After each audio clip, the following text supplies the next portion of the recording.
From the Library of Congress in Washington, D.C. Hello, everybody. My name is Marty Baron. I'm the executive editor of the Washington Post. The Washington Post has been a charter sponsor of the National Book Festival since the beginning, and we're happy to do it again this year. The Library of Congress has been the festival's host since the festival began 16 years ago. And we want to thank the chairman of the festival, David Rubenstein, and the many National Book Festival sponsors who made the event possible this year. You can make a donation to the festival by checking the information in your program. There's going to be time for questions after we're all done, and this is being filmed as well, so you should know that. So, to our speaker. The Washington Post is gratified to have some of the finest national security reporters in the country, and a standout among them is Joby Warrick. When you read Black Flags, The Rise of ISIS, you will see why. There is Joby's seriousness of purpose, his relentless reporting and impressive sourcing, how he embraces nuance while never losing his way in complexity. There is his eye for revelatory detail, and his talent for commanding your attention with the finest techniques of storytelling. In fact, this is such a good story that HBO has a movie in development, and with Bradley Cooper as the executive producer. We're hoping it'll be made. This is, as the New York Times wrote in its review, a gripping book of novelistic energy, and the most revealing portrait yet of Abu Musab al-Zarqawi, founding father of the organization that became the Islamic State. As our country aims to destroy ISIS, and as ISIS seeks to metastasize beyond Iraq and Syria, there could not be a more urgent and timely treatment of this subject. As ISIS and terrorism take center stage in a presidential race, this book offers a refuge in actual facts. Imagine that. And in an absorbing history of our times, and in a sober assessment of failures across the political and governmental landscape. For good reason, Black Flags this year was awarded the Pulitzer Prize in general nonfiction. The judges described it as a brilliant and definitive history that reveals the long arc of today's most dangerous extremist threat. All of us at the Post were enormously proud when the Pulitzer Board recognized the excellence of Joby's work. And it was not, by the way, the first time they had done so. The prize for Black Flags is Joby's second Pulitzer. He previously won in 1996 for a series of articles about the environmental costs of North Carolina's hog farming industry, written with two colleagues at the News and Observer newspaper in Raleigh. So you can see his range. In the 2 decades since that work, Joby has been a cherished colleague at the Post. He is as soft-spoken and gracious as he is diligent, determined, and dedicated. So not just a superb reporter, but also a wonderful human being. It's a real pleasure and honor to introduce Joby Warrick.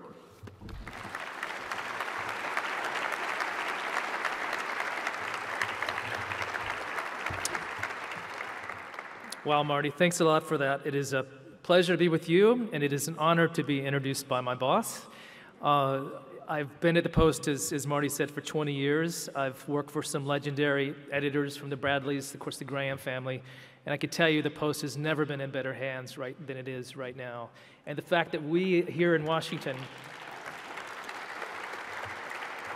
and I know, you must get mad at us at least once a day. I mean, that's part of our job too. But the fact that we have a quality newspaper of the caliber of the Washington Post, that it continues to be so ambitious and so energetic and just so committed to its mission is a reflection of the people at the top. So I feel privileged to work for Marty, and I think you should all be kind of grateful to be in a town and in a country that has editors like Marty Baron. So thank you again for those words, Marty. Book festivals, and I've doing my paperback tour now, so I'm used to this, but typically authors will tell charming anecdotes and funny stories. I wrote a book about ISIS, so the material doesn't really lend itself to funny, witty stories. But the topic is important, and I think you all know that, and perhaps it's why you're here.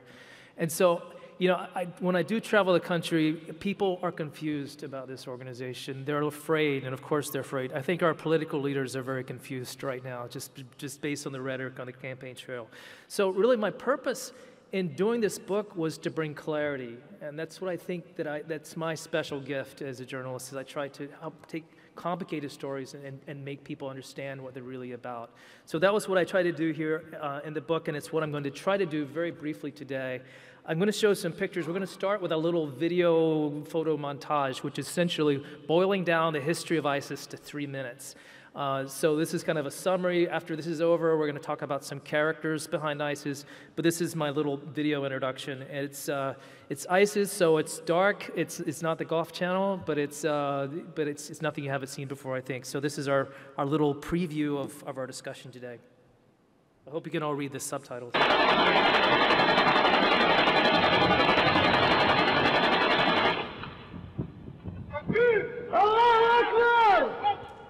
لتهزمن أمريكا في العراق بسلاحها بأمر الله تعالى. الله أكبر.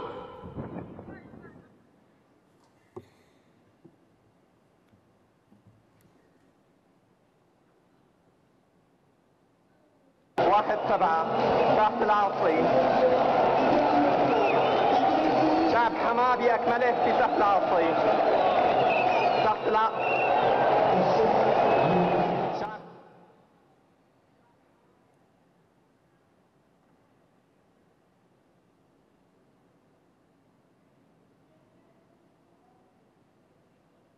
الصليبية والله لك يوما بإذن الله كيوم فرنسا فوالله إن كنا قد دكينا فرنسا في عقر دارها في باريس فقسما بأمر الله لندكن أمريكا وبعقرها في واشنطن بإذن الله تعالى. So my book, Black Flags, as I tried to explain, is a story of origins. It's a character sketch digging into the histories of the men behind ISIS. And I'm going to talk about 5 personalities very briefly today, starting with Zarqawi, the man who's probably the most important and most innovative terrorist personality of the last 2 decades, second only to Osama bin Laden, and continuing on to some other individuals who may not be as familiar to us but are important to understanding what we're up against. So we start with Zarqawi the Godfather, the founder, because he really pioneered almost all the tactics we see ISIS using today, including the beheadings of young men in orange jumpsuits splashed all over the internet. He was an original, indispensable force. ISIS literally could not exist without him. And in a strange way, as you'll see, Zarqawi could not have existed without us. So let's understand him as a way to get into our topic. Every terrorist starts out life as a kid. Cute little kid. Here he is in 1968 with his mom in Amman, Jordan. And the thing is, he wasn't a cute kid. He was a bad seed from the very beginning. He was in constant trouble from the time of middle school onward. Not just Tom Sawyer mischief, but cutting kids with razors, using drugs. He drank. He was a violent, vicious youth, absolutely headed for trouble. And by the time he was a teenager, he was a high school dropout. He had tattoos, anything but a religious guy, extensive criminal record. Then he gets a bit of a religious conviction, and then even more importantly, like many other young men in his region, he decides in the late 1990s to go fight jihad, and that means going to Afghanistan. And this is really the cradle of the modern jihadist movement. This is where we get al-Qaeda and so many of the groups I'm familiar with today. Well, he goes to Afghanistan. He fails even there because he arrives too late to fight the Soviets. They've already gone home. But he joins the Arab army, gets involved in the civil war there. And then this violent young man discovers, surprisingly, that he's really good at one thing, which is killing people. He's a ferocious fighter. And his religious fervor is being pumped up because he's learning at the feet of a new generation, the likes of Osama bin Laden and his lieutenants. Then the war ends for him, and he's back home. And if you think about the experience of a lot of our returning veterans, it's pretty much that way for Zarqawi and his friends. They don't have anything to do. They want to try to keep this fervor going, and so they start to look for ways to build their own little jihadist cell. And so they're looking around, what are they going to do in peaceful Jordan? Well, they start attacking symbols of Western corruption. They go after bars and liquor stores to get the idea of attacking pornographic theaters. And this is a great moment for them. They send a guy into a porno house in Amman with a bomb to blow the place up. The kid goes in and gets engrossed in the movie, forgets all about the bomb, which then blows up at his feet. He loses both his legs. Nobody else gets hurt. But these are kinds of knuckleheads that we're dealing with here in the early 1990s. Well, the Jordanians obviously get tired of these guys. This is a problem for them. So they lock a bunch of them up. They lock up Zarqawi. They lock up a lot of his followers. And these guys, who went off to war to Afghanistan, are trying to be contained and corralled in prison. But in jail, they end up being kind of corralled together because the Jordanians are afraid if they're with the general population, they'll start to infect other people, so they're off by themselves, about 50 of them in one cell. And this becomes kind of a jihadi university where they sort of egg each other on, they share ideology, they talk about tactics. It turns out to be not a very good thing, and out of this environment, the Zarqawi emerges as a very charismatic and capable leader. Well, here's where Zarqawi gets a couple of incredible breaks. He was supposed to be sentenced in prison for 15 years, so 2009. If he had spent all those years in jail, we never would have heard of him. But in 1999, something happens. The king of Jordan dies, and there's a tradition of amnesty in Jordan. If a king dies, then there's a general amnesty for political prisoners. So Parliament comes up with a list of people to be pardoned. The tribes come up with their own list, and then about 2,000 people end up getting freed, and among them is Zarqawi and his entire band of followers, and out they go in 1999, 10 years ahead of schedule.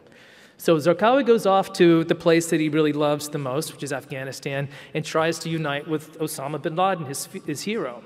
Well, it turns out that bin Laden wants nothing to do with him, because even for bin Laden, even for the mastermind of 9/11, this young kid, this hothead who doesn't know much about Islam, he's not very smart, it seems, he's very violent, he's very crude, he's too bad even for al-Qaeda. So they reject him, they kick him out, they send him off to the other end of Afghanistan to start his own little thing. So off he goes, and once again, if he had stayed out there, we never would have heard of Zarqawi ever again. But then a second miracle happens for Zarqawi. In February 2003, the United States is getting ready to invade Iraq, and we're trying to make our case to the UN and to other people around the world about why we want to do this. We offer two reasons. One is weapons of mass destruction. We all know how that went.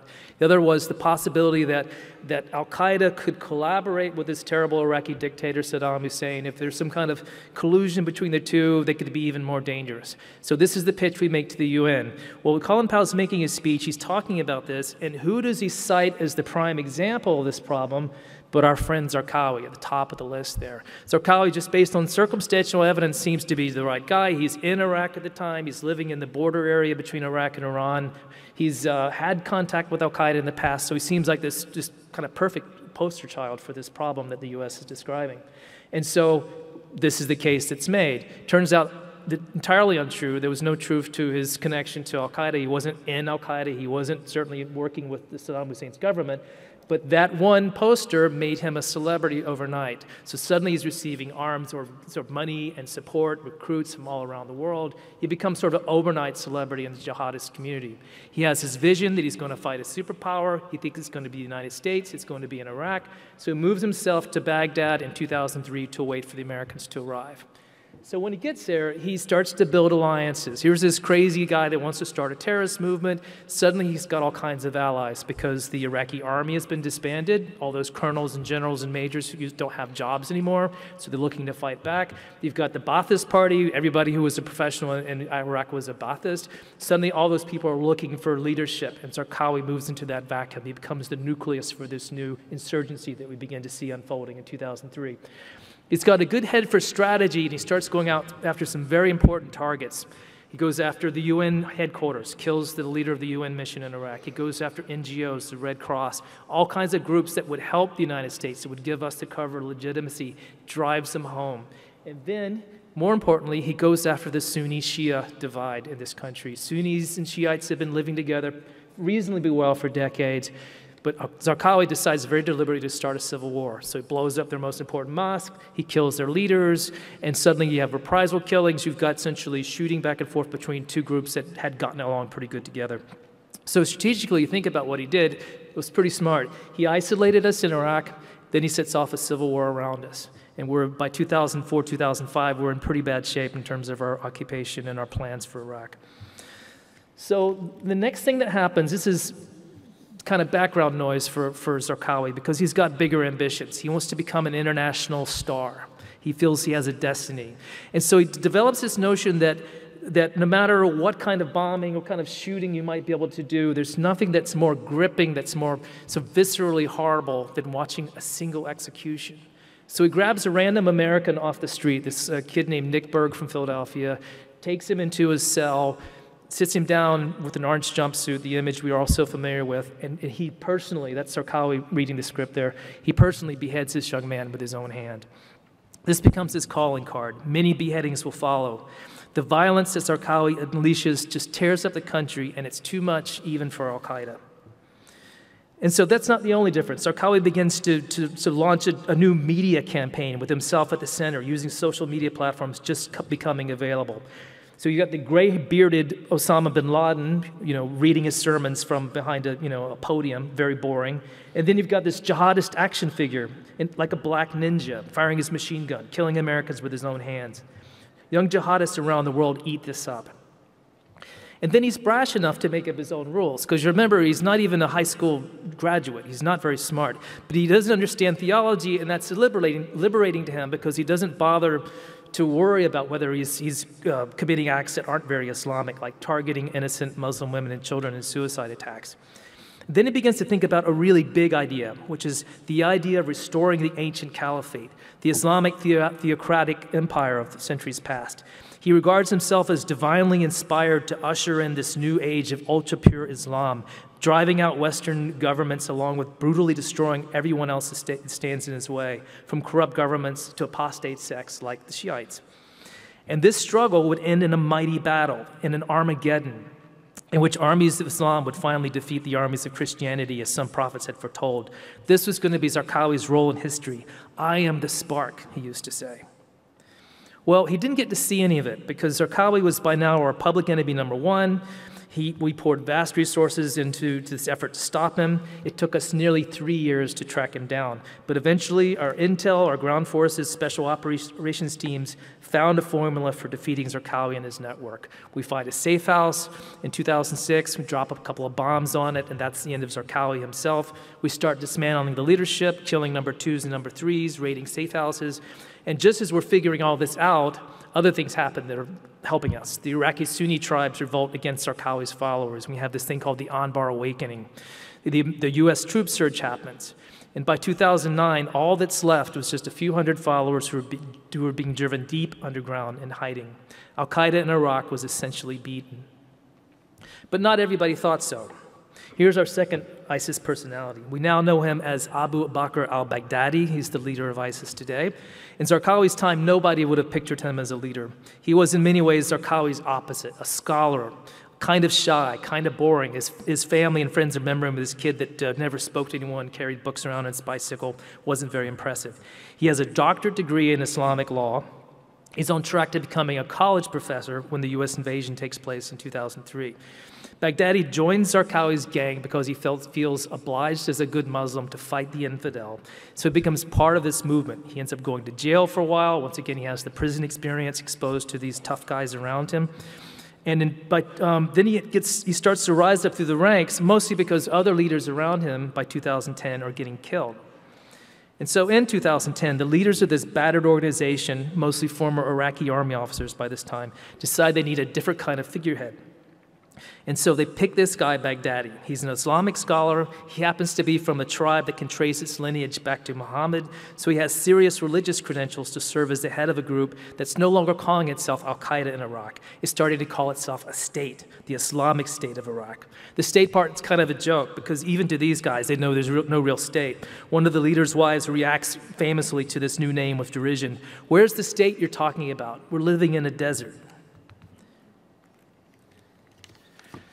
But history intervenes again in ISIS's favor.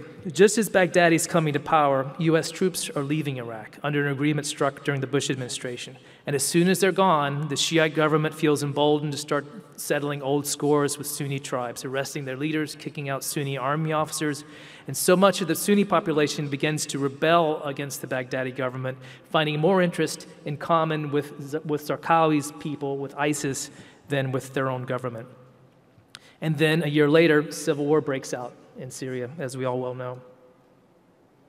And this is a pivotal moment because it's an opportunity for these guys to start something new. They start their own militia group inside Syria. They have a perfect incubator now with a lawless state awash in violence and weapons, and they have a new cause, fighting an oppressive dictator, Assad, a man who's stirring up passions all over the Islamic world by slaughtering Sunni Arab civilians. They rename themselves yet again, and now they're Islamic State of Iraq and al-Sham, or ISIS. And they're extraordinarily successful almost immediately because they're battle-hardened, they're the best fighters on the rebel side, and they start to attract foreign recruits by the thousands. By 2014, they're ready to break out, and they do so in dramatic fashion, capturing the eastern half of Syria, then invading Iraq to declare the establishment of this Islamic caliphate. By the summer of 2014, they're a powerhouse, 30,000 strong, able to conquer major Iraqi cities, overrun entire divisions of U.S.-trained Iraqi troops. This is the ISIS we're so familiar with today. And they're also very rich, because after capturing Mosul, they suddenly have become the wealthiest and best armed terrorist group of all time. They own oil wells, they own banks, universities, hundreds of millions of dollars in hard currency. These are resources that al-Qaeda would have only dreamed of having. But really, beyond the wealth, it's Zarqawi's old organization. Zarqawi embraced violence for its own sake. These guys do the same thing on a grander scale.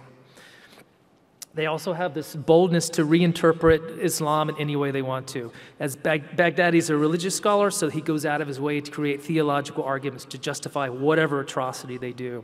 There's always a verse in the Quran or a tradition in the Hadith text that can be made to justify, make themselves appear to be pious Muslims instead of just barbarians.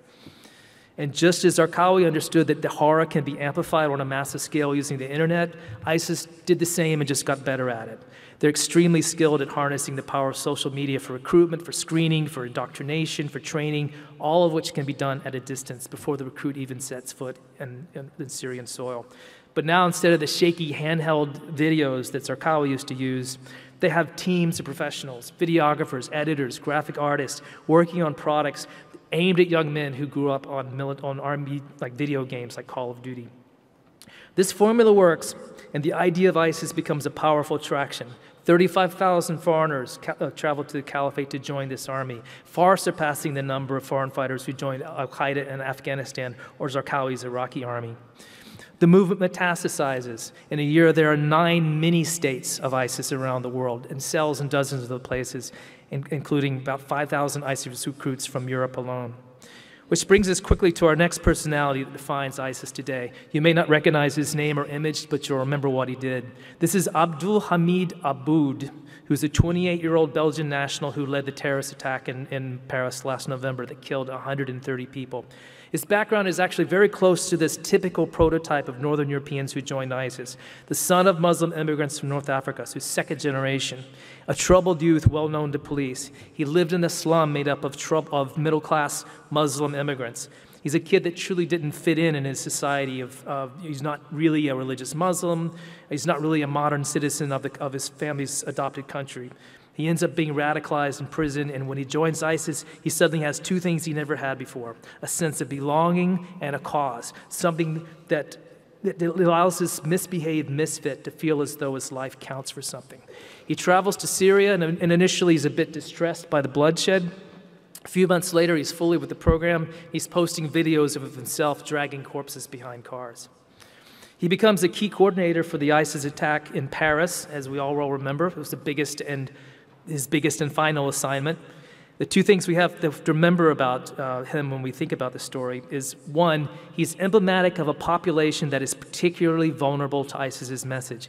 Nearly always second generation, children of immigrants who feel conflicted about their identities, not well integrated in their societies, struggling personally, don't seem to have a sense of purpose or future.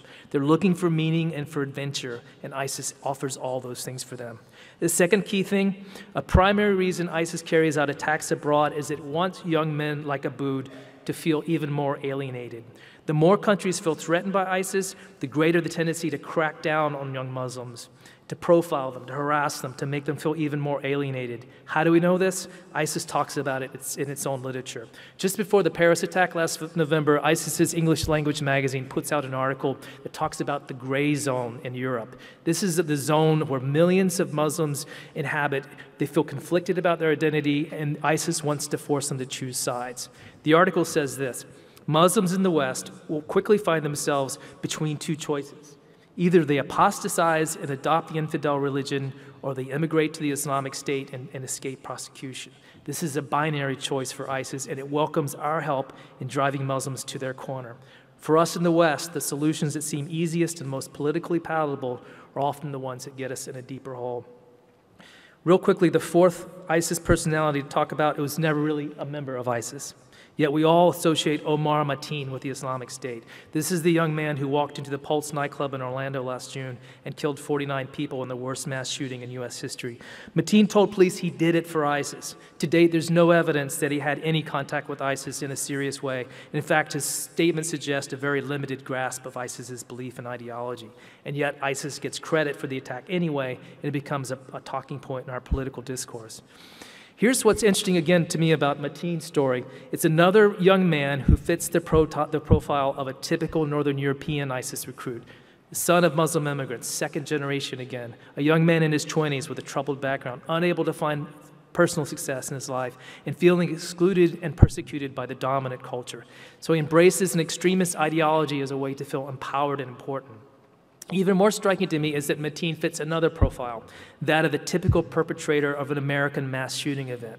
There's an interesting piece actually in today's Washington Post that makes this point. It notes that Islamic extremists like Mateen share many of the same traits as regular mass killers, if we can call them that. Almost all are young men who struggle to fit in their communities. They feel alienated and persecuted in some way. And they also have a boastfulness and a craving for attention. It's the same profile, for example, as Dylan Roof, the young man from South Carolina who shot up a church in South Carolina and Charleston and killed 9 people. One expert in the article makes this observation: Omar Mateen has more in common with Dylan Roof than he does with Osama bin Laden. ISIS just offers certain young men a different kind of excuse for carrying out their revenge fantasies. This is pretty dark stuff, and it's depressing, so I do like to always include the fact there are reasons to be hopeful about our fight right now. If you follow the news, you know the caliphate is reeling from a series of attacks. They're losing ground. About half of what was once ISIS territory in Iraq is now liberated. Liberating Iraq means fewer resources for ISIS, fewer oil cells, fewer towns and villages they can exploit for cash. So you see here in this map that the size of the caliphate is shrinking. The area in green was once controlled by ISIS, now it's not. They're faltering in the public relations war because people see the brutality, they see the hypocrisy, and even young Arab Muslims, their core audience, are starting to turn away. This is a look at British Muslims, it turns out. So you see just in a year's time, support, or opposition rather, to ISIS rose from about 65% to 85%. Somewhat disturbing is the fact that this kind of small group of people who embrace the ideology of ISIS has remained pretty static. Other good news, we have more and more seeing other Muslim countries, Muslim Arabs, taking on a greater share of the fight, from participation in the air campaign to boots on the ground. And this makes the going slower, but it's hugely important because Arab boots on the ground are vastly preferable to an occupation and invasion by outside forces for all kinds of obvious reasons. It's also encouraging we're seeing more Muslims take a public stand against extremist ideology. One of the world's great religions is being attacked from within, and only other Muslims have the standing to be able to defeat the virulence that has affected so many young people. We see the King of Jordan, Abdul, organizing an effort by hundreds of Muslim clerics from all sects to denounce extremist interpretation. Egypt's President Sisi here goes to the top theological seminary in Cairo to call for an Islamic reformation, saying to his leaders, we have to take back our religion. It's a hopeful start, but we need to see a lot more than this. And finally, despite the good news from the front lines, I can't be optimistic about defeating this ideology in the near term, and here's why. I'll introduce my fifth and final personality. I won't use his real name, but we'll call him Ahmad. He's 7 years old. We met him in a refugee camp in Germany. He was one of thousands of young children who had lived under ISIS in towns and villages of the Caliphate. He's a bright, beautiful young boy who happened to live in the Syrian city of Raqqa when ISIS took over. Within months, he was in an ISIS training camp, getting indoctrinated, learning how to use a gun. He was taught that his parents were not good Muslims and he should report any bad behavior at home that wasn't Islamic. He was taught that the greatest possible calling for a young man his age was to be a suicide bomber. Ahmad talked to us about witnessing executions. He talked to us about going to a local park and finding the bodies of men with their severed heads stacked up next to them. Every now and then during this interview, he would shut down and ask for some time out. And at one point, he asked us for a piece of paper so he could draw a picture of Syria, his home. This is what he drew. He was telling us a story about something he had personally witnessed. A man with one eye on the right side was a prisoner who was brought into the town square. And the man on the left has a knife, and he beheads him. And then below, you see the one-eyed man's head lying on the floor. We worry in this country about ISIS recruits, about people being radicalized on the internet or traveling to Iraq or Syria to fight. But we're facing an entirely different problem with a generation of young people who grew up under this terror. I bring this up because when the caliphate does collapse, and I think we're beginning to see the end of it, Westerners cannot afford to look away. We can't declare victory and go home because the seeds of countless tragedies are still out there now. Who's going to provide psychological counseling for this young Ahmad? Who's going to rebuild his city and his school? Who's going to rebuild the economy and offer hope for a job and a family someday in the future? It's overwhelming to think about the size of this task, but it's one that's important not just for moral reasons, but because of our own security. Because if we don't find a way to address this problem, you can be assured that we'll be hearing from Ahmad or boys and girls like him in the future. You can be confident that the kind of extremism and brutality that we've witnessed in the last 2 years will come back to us again and again. Thank you for your time. I'm happy to take a few questions.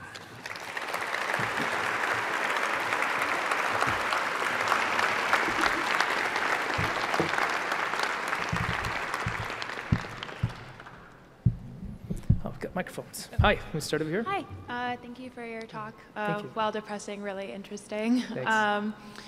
About several months ago, John Kerry declared ISIS as having committed acts of genocide, and I'm wondering what your take on that is, because I think it's interesting that a terrorist group has been designated that. I don't believe another group has. So what the challenges the United States has and other groups have, other countries have in tackling a group that is a terrorist group having also committed human rights atrocities. Yeah. That's a really good question. And it was an unusual move, you're right. It's not something we typically do with terrorist groups. We never declared al-Qaeda to be guilty of genocide. But in the case of ISIS, it's a label that fits. You see what's going on in the area, and there's a systematic destruction of cultures and of communities and societies. It's not going to deter ISIS that we declare them to be perpetrators of genocide. But I think just as an act of a community of nations, including our Muslim allies and friends in the region, to call this what it is and try to hold them accountable in some sort of global way. I think it's a powerful message, and it's something we need to do as opposed to something that will help in some practical way. But I think it's a really important and interesting step. Thank you. It's through here. I noticed in the maps you showed that it seems as though ISIS hasn't made it to Morocco. Why is that? To where? Morocco. Morocco, yeah. Some countries like Morocco, like Jordan too, I think, they have a problem. They know they have local cells and they deal with them, sometimes serious problems. But so far, there hasn't been any ability of these groups to organize in a serious way that we're aware of. And I think it's partly reflective of the sort of security culture in those countries. The Americans, the Jordanians are really, really good at their internal security. They're good at knowing what people are doing. But it also just may be an unknown factor. I mean, every few months we see some disruption of a plot in Jordan or in Morocco. So they're definitely there. They just don't seem to have the grip that they do in some of these other countries. Good question. I was wondering if you could talk a bit more about the financials of ISIS. So they have access to a lot of natural resources and capital, but how are they actually able to turn that into cash and who do they purchase from? How Yeah. does all that work? That's a good question. Interesting about ISIS is they're much more self-sufficient in terms of their funding than most other terrorist groups we've looked at. In the very beginning, they may have benefited from groups from wealthy Arabs in the Gulf. More recently, they've been just using what's available to them locally. They're very good at finding oil, selling it on the black market, and they've got partners even in places like Turkey and Syria, countries that are officially at war with them, but they manage to do this black market trade. They shake down local populations. They've been doing that since Zarqawi's time, taxing local civilians, collecting fines for just almost any offense you can imagine can be a fine that gets collected by ISIS. But more recently, because of their successes in taking over territory, they also have big assets like bank vaults. In Mosul, it said they were able to accommodate something like $500 million in hard currency, euros, dollars, and so essentially it's a cash economy anyway, and suddenly they've got more cash than they could possibly spend. And to give a perspective, what they need, obviously they need to pay their soldiers and they need to do various things, but to carry out terrorist attacks abroad doesn't really cost that much as ISIS does it.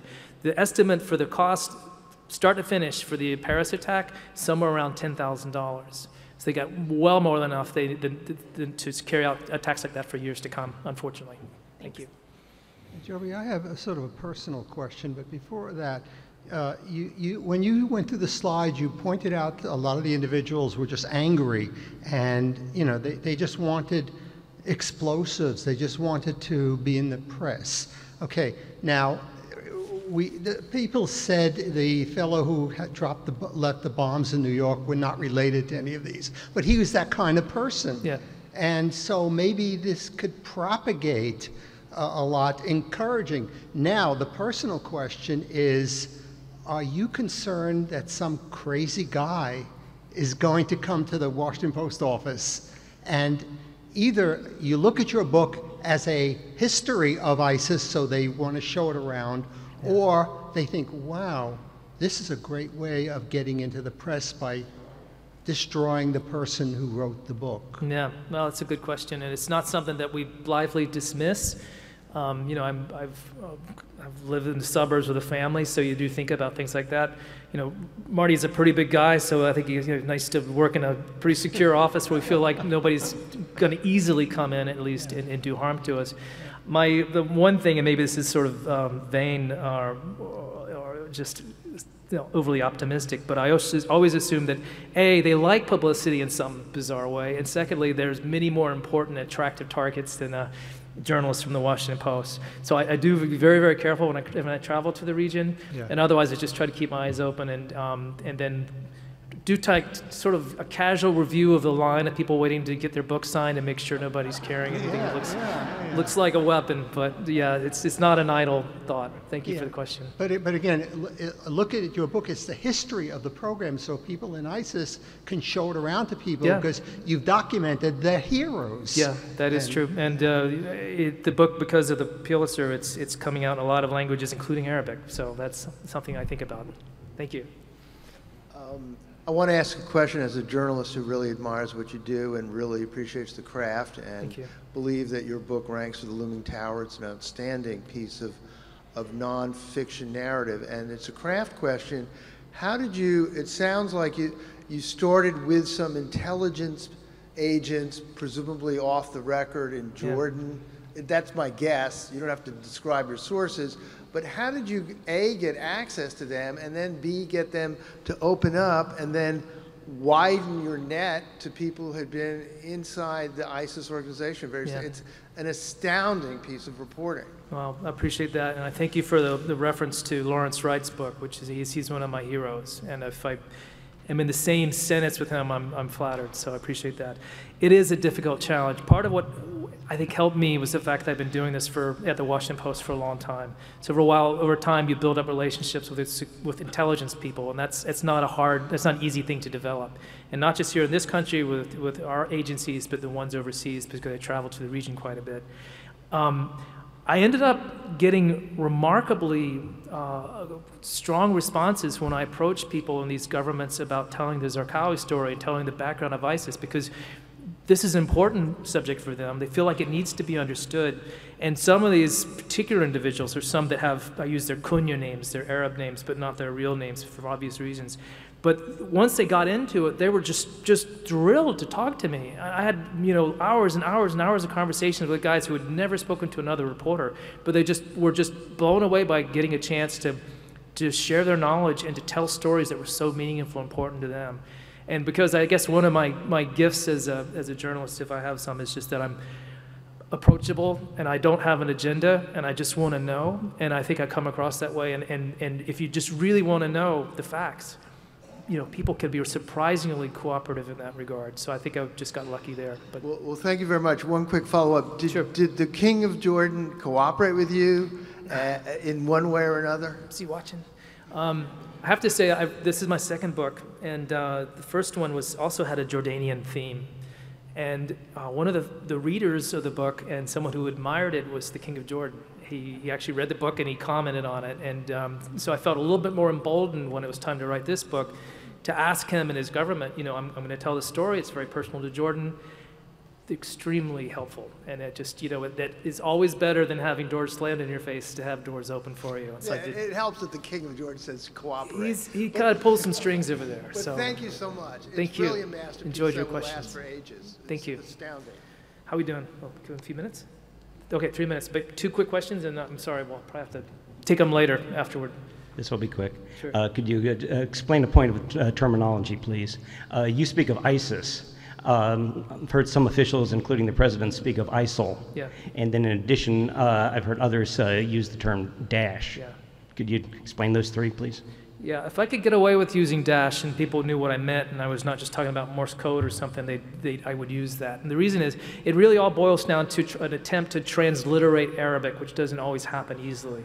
So what ISIS calls itself is now it's just the Islamic State, but it's the Islamic State of Iraq and al-Sham. Sounds like an S for the second S in the abbreviation, which might be Syria, but it's not really Syria. Sham is this big region, essentially ignoring history of the last century, ignoring countries that were created like Syria, Jordan, and Israel that didn't exist 110 years ago, and just lumping it together in this ancient place called Sham.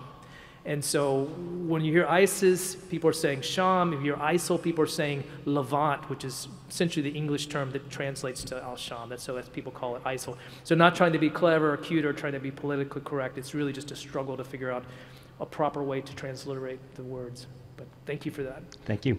Let's do one more. Hello, sir. My question is, what role, if any, do you feel that our media here and in Europe play in creating an atmosphere that makes it easier for groups like ISIS to recruit in places like, Orlando, where, that man was very familiar with ISIS, and Western Europe and Northern Europe? That's a good question, and it's something that we wrestle with at the Washington Post. And on up to Marty's level, we do take very seriously the fact that our words sometimes can agitate and excite as well as inform. And so we do try to be restrained. I mean, there's all kinds of, like we're having discussion about an article we're trying to put together now that involves videos. How much do you show? You need to show enough to be able to help people understand the situation, not enough to be kind of gratuitously, purulently, obscene, really, with the level of violence. But what I do feel now that we have an important role to play, and it's this. ISIS is they're losing ground in the propaganda war because people are understanding now what they're really about. They might see these slick videos that you get on the internet, but the people coming out of Raqqa, the people who are fleeing those countries, have been abused and just see these people as barbarians who are anything but Islamic. The more we can tell those stories and set people straight about what ISIS is really about, destroy their own mythology, I think that's a great contribution to their defeat, and I don't mind saying that. I'm sorry we didn't get everybody. Do you want to get this last one or two, or should we just call it a... Okay, so you're going to pull the hook on me. I encourage you guys to come and find me, and I'm happy to talk to both of you.